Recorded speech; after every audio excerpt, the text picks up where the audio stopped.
Norwich Puppet Theatre is the last of its kind in the Eastern region, and this year marks 3.5 decades of great entertainment. To celebrate, the theatre is launching a brand new production, Beauty and the Beast. The production launched on the 6th of December, and everyone at the theatre was working hard to prepare for the big opening. My name is Gavin Glover. I'm the director and designer of the show for Beauty and the Beast. So I've just been invited by the theatre to come here for the 3-month period whilst we make it and do it and design and direct it. So just here till December. This is called Beauty and the Beast, and it's in celebration for the 35th anniversary of the theatre, which opened 35 years ago. At the time, they were using this big bridge thing which they devised for string marionette shows.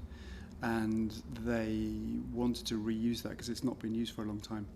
We have a team of about three or four professional makers who've come in, some of who work here, and we have a few interns and volunteers and stuff. So in all, I think we've got about 7 or 8 people on and off during the making period. This is a spot! I think you're right. I can almost see it glittering down there. What we did for the show was we took the idea of Beauty and the Beast, which is obviously a very traditional piece. And then we were thinking, how can we make it a bit more interesting or bring it more up to date? And someone was interested in old cinema, like King Kong, the old King Kongs and all those crazy 1930s films and stuff. And then we thought, well, actually King Kong's a bit like a Beauty and the Beast thing, a story anyway. So we decided to kind of adapt the show and see if we could actually make it in that period and set it in Hollywood or a Hollywood-like place. It's a story of its own. Away from the lights of the stage, there's a team behind the scenes helping to make the theatre tick. My name is Ian Woods. I'm the General Manager of Norwich Puppet Theatre. A big change has been the expansion of our workshop programme to cover a lot more ages. So we have what we call our Little Tot sessions, which are divided into 2 types. We have a making session where the children are making a puppet, usually quite simple, but the emphasis is on encouraging them to enjoy through creative play. Then we do a range of workshops for families, which are where families and the children, parents and children or guardians work together to make puppets. And those are 4s and ups. Then we do the workshops for children working independently.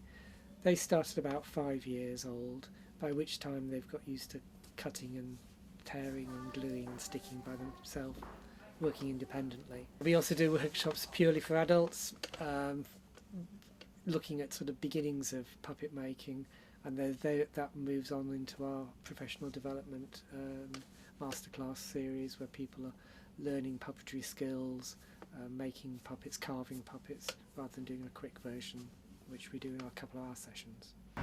Norwich is a city that is expanding, diversifying and evolving with every passing day. And after 35 years of great entertainment, it's thanks to projects like this one here at Norwich Puppet Theatre that the people of the local community have the opportunity to come together, to be creative and to be reminded of this city's more humble roots. I've been Ben Phillips reporting for SeaMedia TV from Norwich Puppet Theatre.